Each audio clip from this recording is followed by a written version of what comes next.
At a bustling bus stop with people waiting impatiently for their rides, our protagonist, a die-hard fan of Mr. Chuckles, stands in the middle of the crowd, lost in thought. Another day at the bus stop, surrounded by strangers and endless possibilities. But you know what would make this day truly epic? If I were to meet my idol, the one and only Mr. Chuckles himself. Oh, I adore that man.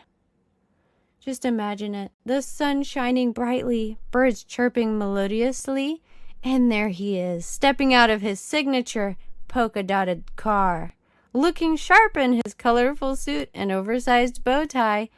The mere thought of his presence sends shivers down my spine. I can almost feel a rush of excitement coursing through my veins as I approach him, barely able to contain my joy.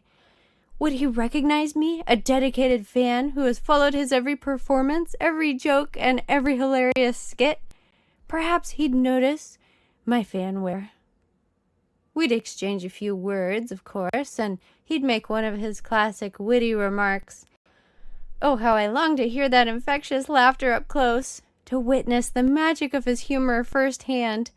I can just imagine his boisterous voice filling the air, drawing everyone's attention. The crowd would gather, captivated by his charm and charisma. Oh, someday I'll be there live. And then, in a twist of fate, he would start talking just to me. It would feel like a spontaneous adventure. Wow. But that's just my imagination, isn't it? I mean, it's not like famous people actually take public transportation, do they? I mean, he probably has private drivers and chauffeurs for every possible situation, and guards, and an assistant or two. It's not like anything like that would ever happen to me, sitting here at this very public bus stop, waiting to go to work like a normal, everyday person. Someday something extraordinary might actually happen to me. But, that's probably 20 years in the future at least.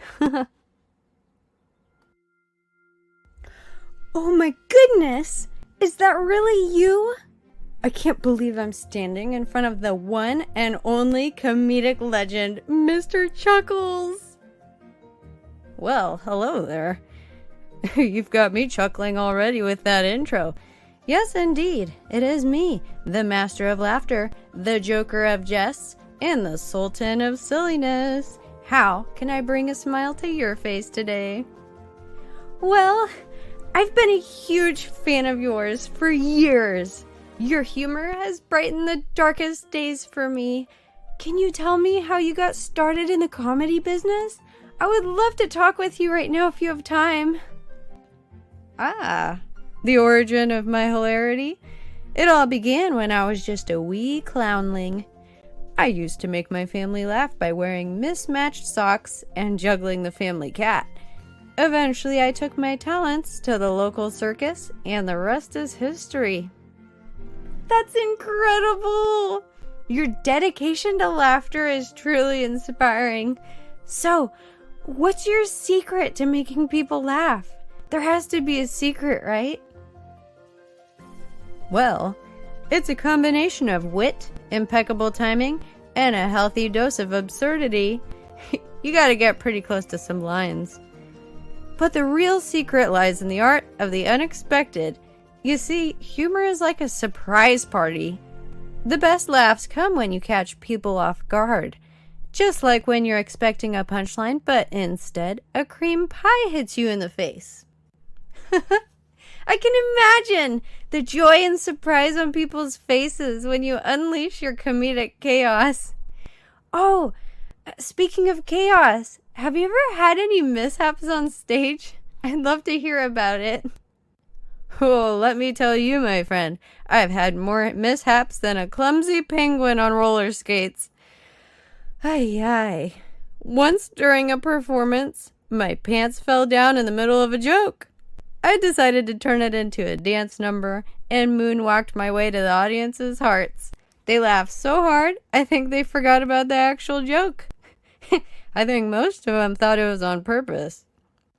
Oh, that's great.